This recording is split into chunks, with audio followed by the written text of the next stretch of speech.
Halo Happy Investor, kembali lagi dengan NH Korindo Sekuritas. Kali ini akan memaparkan salah satu emiten yang akan listing di Bursa Efek Indonesia, yaitu PT Multitrend Indo Tbk dengan kode emitennya BABY.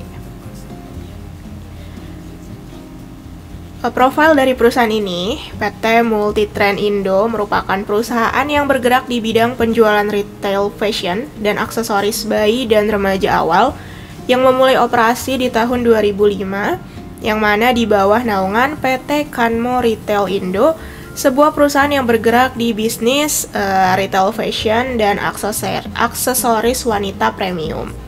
Gerai pertama ini dibuka di Mall Taman Anggrek tahun 2005, dan sejak itu perseroan terus membuka gerai lainnya pada tahun-tahun berikutnya.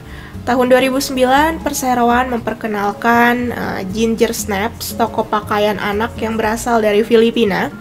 Kemudian di tahun 2013, perseroan memperkenalkan Justice, sebuah toko pakaian remaja awal, dan juga meluncurkan platform online mothercare.co.id. Kemudian saat ini kantor pusat perseroan berada di Jakarta, yang mana dalam menjalankan kegiatan usahanya per Juni 2023, perseroan memiliki 128 gerai yang tersebar di seluruh Indonesia.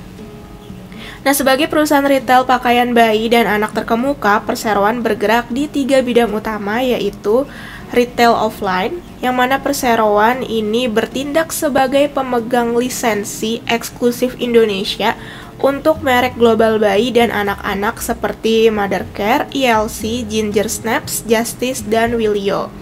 Kemudian yang kedua ini bergerak di bidang retail online, dan kemudian yang ketiga ini bergerak di bidang distribusi. Nah, ini bisa dilihat produk-produk dari perusahaan, yang mana ada merek seperti Mothercare, ini untuk pakaian dan perlengkapan bayi dan anak. Kemudian juga ada Justice, ini fashion untuk perempuan usia 10 hingga 15, dan lain sebagainya. Nah, kemudian untuk struktur IPO, jumlah sahamnya yang diterbitkan sebanyak 600 juta lembar dengan persentase IPO 21,28% dari modal ditempatkan dan disetor penuh setelah penawaran umum. Nilai nominalnya Rp25 per lembar dengan harga pelaksanaan di kisaran Rp250 hingga Rp266 per lembar. Nilai IPO yang akan didapat maksimal Rp159.600 juta dengan penjamin emisi kali ini yaitu PT UOB Kay Hian Sekuritas.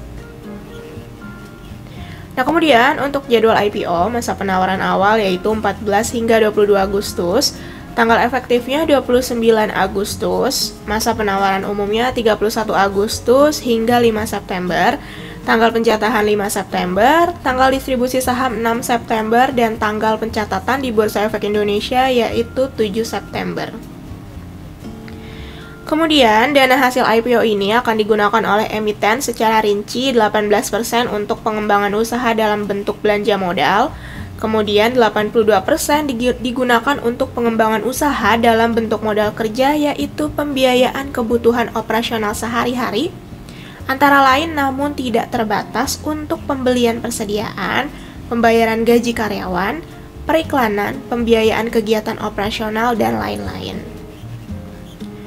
Nah, kemudian keunggulan kompetitif dari emiten ini yaitu pemimpin pasar dengan pertumbuhan yang kuat, daya tarik tepat untuk konsumen sasaran, kualitas produk yang tinggi dan fokus terhadap pelayanan pelanggan, proposisi platform bayi dan anak yang dapat dipertahankan, serta kemampuan back-end yang kuat. Nah, kemudian untuk faktor-faktor risiko utamanya yaitu risiko persaingan usaha. Risiko usaha antara lain risiko daya beli konsumen, risiko pemilihan lokasi toko, risiko distribusi dan logistik, dan sebagainya. Kemudian untuk risiko umumnya antara lain risiko kondisi perekonomian secara makro atau global, risiko bencana alam dan kejadian di luar kendali perseroan, risiko kepatuhan terhadap peraturan perundang-undangan yang berlaku, dan lain sebagainya. Adapun risiko bagi investor yang patut dicermati antara lain risiko tidak likuidnya saham yang ditawarkan pada penawaran umum perdana saham, risiko fluktuasi harga saham perseroan, serta risiko kebijakan dividen. Nah, kemudian untuk key financial highlights yang pertama neraca keuangan, kita lihat rasio-rasionya per 28 Februari 2023. Current ratio ini sebesar 2,39 kali. Debt to asset ratio tercatat 0,45 kali. Debt to equity rasionya 0,81 kali. ICR 1,64 kali dan DSCR-nya 0,09 kali. Nah, kemudian untuk laporan laba rugi, kita lihat lagi rasio-rasio utamanya. Per 28 Februari 2023, return on assets tercatat minus 0,74%. Return on equity-nya tercatat minus 1,34%. GPM atau gross profit margin tercatat 45,83%. Revenue tumbuh 25,38% dan net profitnya juga mengalami pertumbuhan sebesar 67,44%. Oke, sekian mengenai paparan kali ini. Terima kasih.